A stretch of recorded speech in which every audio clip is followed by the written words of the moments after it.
Welcome to Burning Bright, a weekly podcast presenting poetry and prose from Passenger. It's 2026.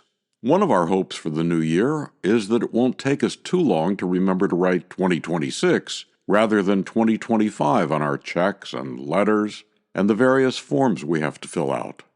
But we often start the new year with other hopes as well.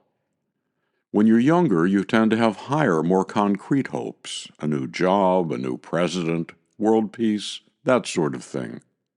As we get older, our hopes for the future are often smaller, maybe more within our control. That's what this episode of Burning Bright is about. We'll start with Kathleen Hellen's poem, Anthem at Graduation. She dedicated it to James Weldon Johnson and Jimi Hendrix.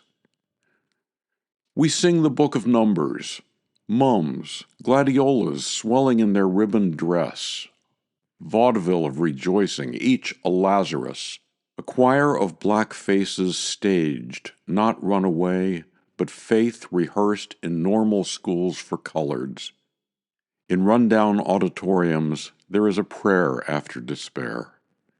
Be not afraid. Kathleen Hellen's Anthem at Graduation, from Passenger's Martin Luther King commemorative issue.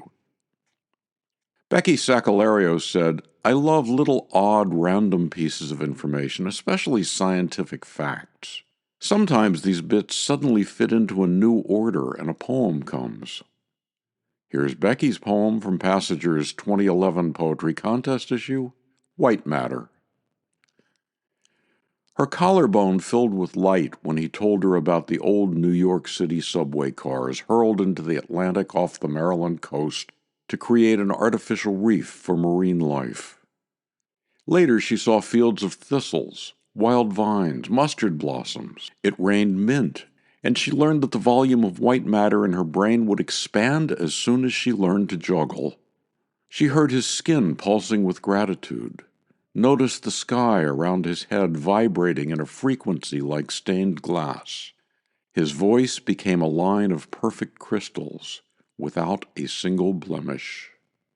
At dawn, the seagull and the crow carried her to the land between the sun and the moon, where she watched the sun drop color over oranges, blackberries, water. She was all white, an elegy to unyielding space, dead men and wolves. The sea turtles swam into the sound of years, imprinted with their return. There was no end to what she saw and heard. White Noise, Becky Sakellariou. Paula Sergi said, "Challenging times in the family and a long Wisconsin winter had me isolating myself and questioning my resilience. The promise of an eventual spring and a meditation practice led me to write the opening lines of this poem as a declaration of renewal. From there, the poem wrote itself, and this process of discovery brought me to a sort of spiritual transcendence." She said, "The poem recalls a quote from Joseph Campbell. Participate joyfully in the sorrows of the world." Here's Paula Sergi's poem, Registration.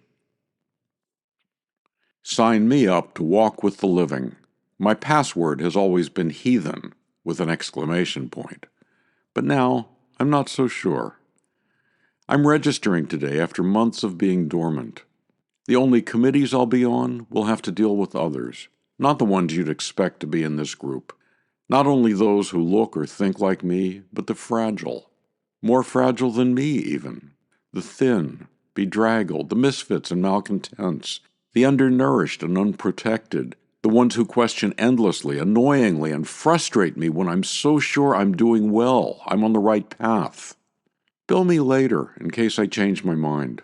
Send me notice on my happy days of sunshine that someone else, right now, suffers. Give me their address. Strengthen my signal. From Passenger's 2023 Poetry Contest issue, Registration by Paula Sergi.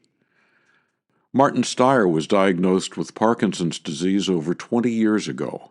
He said, "I'm well acquainted with the daily effort needed just to show up. It can sometimes feel like all of nature is conspiring against you. He said, but as Nietzsche wrote in 1888, what doesn't kill me makes me stronger. We'll end this episode about both hope and controlling our destinies with Martin Steyer's poem, Manifesto. Each day I manage to show up. The landscape is amazed that I have not perished. I thought he was gone, murmurs the brook before tumbling down a ravine. Today is the day, affirms the mountain as it sinks into shadow. Good riddance, echoes the valley, good riddance. But that day never seems to arrive, and I grow brazen and bold. In plain view, I sit on a park bench, eating lunch with the smallest of sparrows. I waltz past headstones, whistling tunes. I fling the salty sweat from my head, straight into the glaring eye of the midday sun. This poem, too, was from Passager's 2023 Poetry Contest issue, Manifesto, Martin Steyer. 18th and 19th century poet William Blake said, "He whose face gives no light shall never become a star." To subscribe to, donate to, or learn more about Passager and its commitment to older writers, visit PassagerBooks.com. Passager offers a 25% discount on the books and journal issues featured here on Burning Bright. Visit our website to see what's on sale this week. For Christine, Roseanne, Mary, Asher, and the rest of the Passager staff, I'm John Shore.